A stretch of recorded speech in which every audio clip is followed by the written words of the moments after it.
kalau menjawab pertanyaan itu termasuk bagian dari solving problem, memberikan pencerahan jawaban masalah gitu.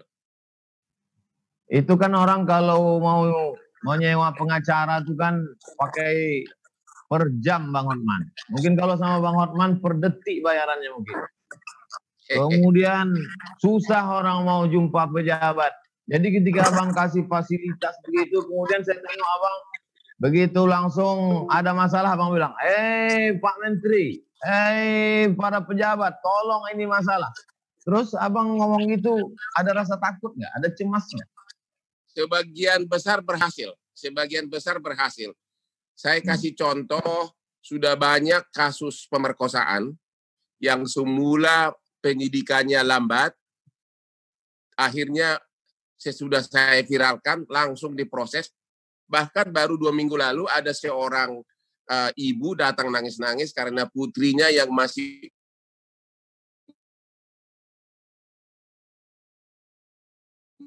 umur 5 tahun penyidikannya agak lambat, tapi sesudah datang ke Kopi Joni saya viralkan, sudah berhasil dan kemarin si bapak pelakunya itu divonis 10 tahun penjara.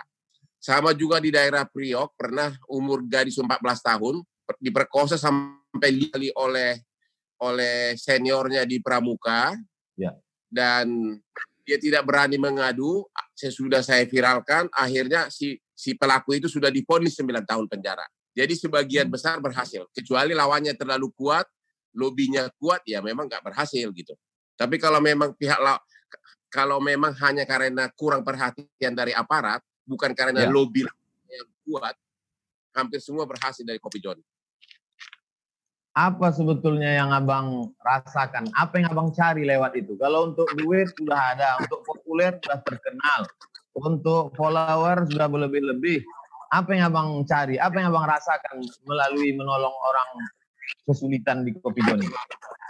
Motivasinya sama sekali tidak ada niat untuk terkenal, karena saya sudah super terkenal. Motivasi saya semula berkantor di Sudirman. Saya 22 tahun berkantor di Sudirman. Cuma karena ada pembangunan kereta api bawah tanah, akhirnya saya pindah kantor saya ke Kelapa Gading. Jadi cuma 5 menit dari kantor saya ke rumah saya. Karena waktu paginya banyak waktu, biasanya kan ke Sudirman itu macet. Sekarang kantor saya sudah dekat rumah, maka pagi itu saya ada waktu ke suatu warung pinggir jalan namanya Kopi Joni. Ya. Saya suka ngopi, dan rekan-rekan artis selebriti yang biasanya selebriti itu kan walaupun tampang selebriti kan, tapi sebagian besar nggak sanggup bayar pengacara. Jadi pada datang ke sana gratis, ya. Gratis. Otomatis wartawan juga datang, ya. Meluas. Akhirnya jadi sama sekali tidak ada maksud untuk popularitas, karena biasanya orang mula-mula lulus fakultas hukum, dia kerja di LBH seolah-olah pahlawan masyarakat, tapi sebenarnya karena dia belum dapat pekerjaan. Kalau saya udah 36 tahun jadi lawyer sukses, tapi karena melihat betapa banyaknya demand permintaan seperti itu, kadang-kadang rakyat itu hanya curhat aja, hatinya sudah tenang. Akhirnya minggu saya layani. Cuma gara-gara Kopi Joni ini udah 3 bulan nggak bisa ketemu lagi. Gara-gara corona.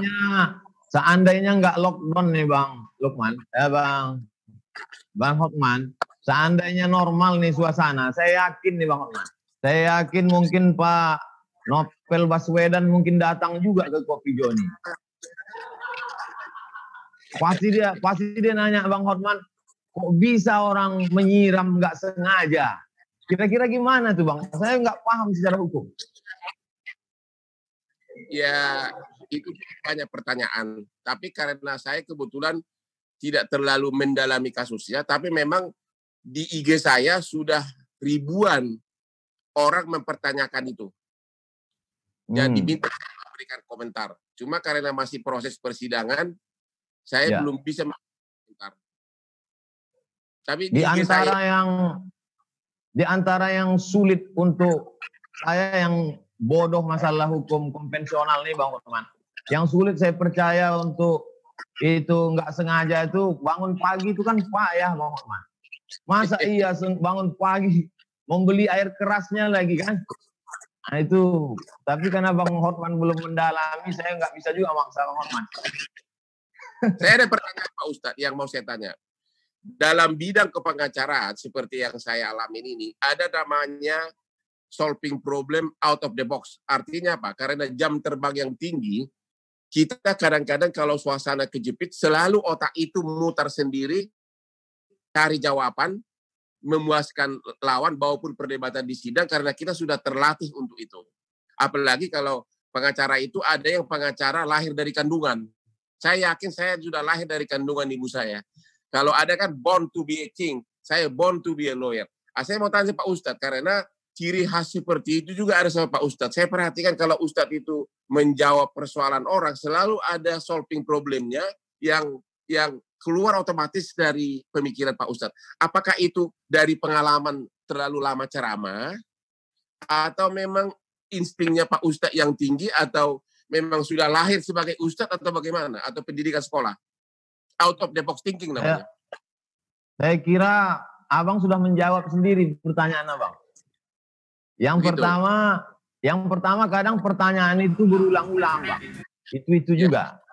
Yang kedua, karena saya dulu sekolah di Mesir, itu masuk kelas nggak boleh bawa kertas, cuma bawa satu pena saja.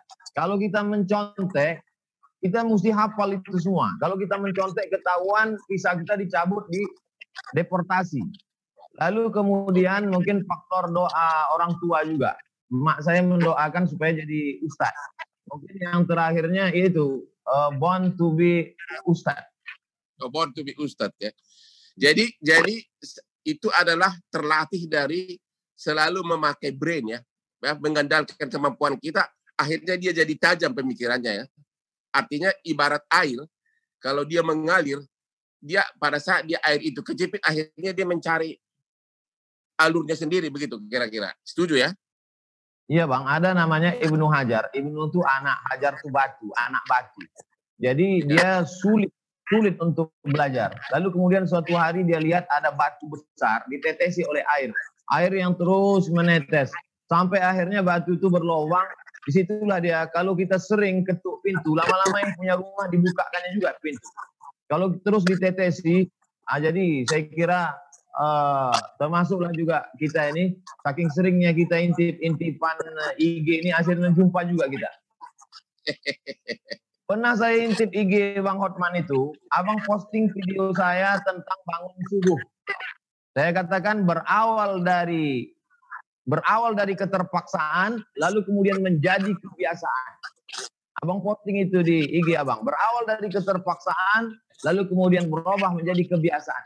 Apa yang menarik bagi Abang tentang bangun subuh? Karena itulah yang saya alami tiap hari.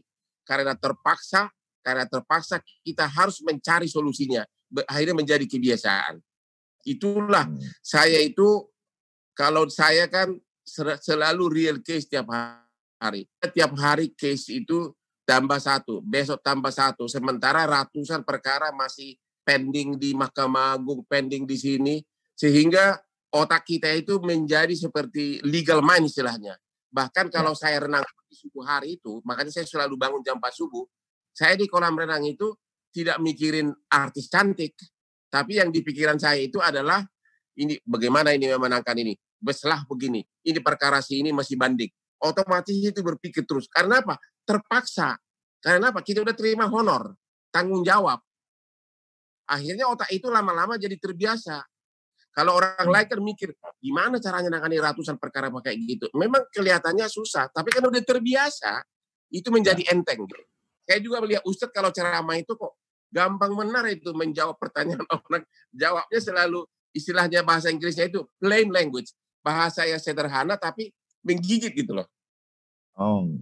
Dan tepat. Ada satu video saya lagi Abang posting terkait tentang buaya darat. Itu yang mau saya tanya.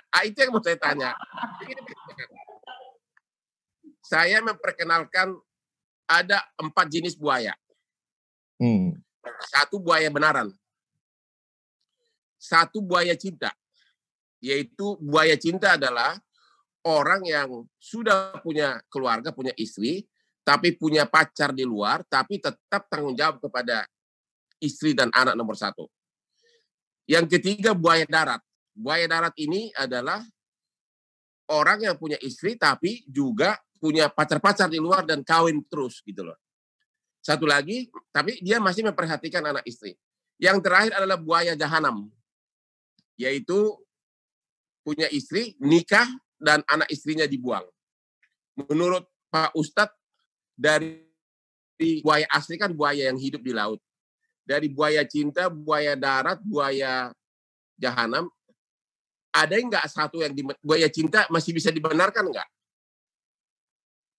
Secara agama maupun secara moral. Kalau dalam Islam, Bang Otman, dia ada batasan. Jadi ada emergency door, ada emergency door. Jadi macam kita naik pesawat itu, kata si pramugari, ladies and gentlemen, ini ada pintu keluar, pintu masuk, satu ini saja. Tapi kalau pesawat ini nanti meletup masuk jurang, ini pintu kiri bisa kau buka, kata dia. Itulah dia poligami ya gitu. Jadi selama dia pernikahan resmi, kemudian sekarang diikat oleh aturan negara, ada izin istri pertama yang disahkan ke pengadilan, itu banyak yang udah saya ajarkan, tapi saya belum mengamalkannya. Nah itu, jadi masih dibenarkan. Kalau dia diakui secara hukum negara dan agama. Begitu Bang Otman. Tapi apa itu bisa bersifat adil kalau misalnya istri yang kedua itu adalah wanita artis umur 21 yang sangat mulus? Pasti pemikiran si suami kan pengen ke sana melulu daripada istri pertama. Bagaimana itu Pak Ustadz mengatasinya? Makanya diikat dia Bang. Diikat harus ada izin istri pertama. Selama tidak ada izin istri pertama tidak akan bisa. Macam mana dia bisa ditangkap polisi dia? Kecuali dia punya duit banyak menyewa pengacara Bang Hotman. Atau ke Kopi Joni. Begitu ya. Bang Hotman, pertemuan kita ini kan banyak yang suka, banyak yang tidak. Bang Hotman punya lovers, banyak sekali. Abang ada cemas nggak? Tiba-tiba nanti lovers abang menjadi hater. Saya sudah merasakan itu di IG saya itu sudah banyak yang mengkritik, ngapain sih katanya, ya ngapain sih itu beginilah. Tapi kan saya melihat bukan soal pro dan kontranya, saya kan hanya mau substansi berdiskusi. Kalau soal beda agama, saya selalu berprinsip bahwa kalau saya lahir di Pekanbaru, mungkin di kampungnya Pak Ustadz, saya akan menjadi Islam. Demikian juga kalau Pak Ustadz lahir di kampung saya di Tapanuli, bisa-bisa Pak Ustadz juga masuk keluarga Kristen. Atas dasar itulah saya mengatakan kadang-kadang saya beragama itu adalah bagian dari kodrat saya lahir di dunia. Jadi tidak ada alasan untuk membenci agama lain. Makanya saya itu sangat dekat dengan berbagai pesantren. Walaupun nama marga saya Hutapea, saya sudah dapat gelar Gus Lora, Gus dari Tebu Ireng, ya, di Jombang, ya. Saya juga dapat gelar Lora dari Ketua PBNU, dan saya sudah berapa kali ceramah di Tebu Ireng, kemudian juga di Lirboyo di Kediri, dan bahkan di Padang. Dan di situ saya melihat bahwa kehidupan di pesantren itu ternyata beda total dengan anggapan orang luar, seolah-olah pesantren itu adalah tempat di mana para aliran keras begitu loh. Ya, saya pun begitu juga Bang Hotman, karena pro kontra. Jadi saya katakan saya dengan Bang Hotman dipersaudarakan, pertama sama-sama manusia, bukan buaya. Kemudian yang kedua kami sama-sama orang Indonesia. Kalau bahasa agamanya ukhuwah wataniyah, bersaudara karena sebangsa setanah air. Yang kedua ukhuwah insaniyah, bersaudara karena sama-sama manusia. Lalu kemudian dimanapun kita lahir, lalu setelah dewasa dalam ajaran agama saya diajarkan untuk mencari, untuk meneliti, dikasih Tuhan akal untuk berpikir. Lalu kemudian dalam Quran itu ada namanya surat Al-Mumtahanah ayat 8, isinya kalau orang yang berbeda agama denganmu itu tidak mengusirmu dari kampung halamanmu, tidak membunuhmu, tidak memerangimu, tidak mengusirmu, maka kau balas dia dengan 2. Berbuat baiklah engkau kepada dia dan bersikap adillah engkau. Oleh sebab itu, ketika abang menawarkan ke Kopi Joni dialog, saya merasa saya perlu merespon. Saya merasa perlu menjawab. Jadi ini sebagai jawaban saya, mudah-mudahan silaturahim kita tetap terjalin, insya Allah. Kebetulan Ini saya biasanya dialog itu tidak menulis pertanyaan, Bang Hotman. Tapi malam ini saya khawatir salah ngomong, jadi saya tulis. Oke. Pak Somad ini kan sudah banyak fansnya. Jadi apapun yang diucapkan itu sering bisa kadang-kadang sensitif. Ya. Itu bisa mengandung pro dan kontra, terutama yang berbeda agama, seperti mungkin saya juga ngikutin ada pro dan kontra sebelumnya, tapi saya tidak mau membahas itu, ya. Tapi dengan peranan Pak Somad yang sudah banyak fansnya itu, ya saya juga menyarankan agar lebih lembut, lebih akomodatif gitu loh, terhadap yang juga beda agama, sehingga lebih banyak fansnya nanti gitu. Begini Bang Hotman, saya ini dari kecil bertetangga, berkawan, datang ke rumah, bertamu dengan orang berbeda agama. Karena saya di Sumatera Utara, Kabupaten Asahan, Kisaran. Jadi satu gang itu macam-macam agamanya. Lalu kemudian setelah saya belajar agama, saya ceramah. Ceramah itu ada yang tablik akbar di tengah tanah lapang, ada di stadion. Jadi bisa dengar ceramah saya satu persatu. Adapun yang diviralkan orang itu konteksnya pertama di dalam masjid. Sholat subuh, menjawab pertanyaan orang. Dan itu sudah kira-kira 4, 5 atau 6 tahun. Saking lamanya saya pun tidak ingat entah kapan. Di dalam masjid, tidak untuk publik, menjawab pertanyaan orang. Nah, jadi itu perlu saya jelaskan kronologisnya karena kita video ini kadang dipotong-potong. Nah, saya pun tak ingin bahas itu sebagaimana Bang Hotman juga tak ingin membahas itu. Saya kira sudah saya clearkan. Terkait tentang saya lihat Bang Hotman mencuci obat pakai deterjen.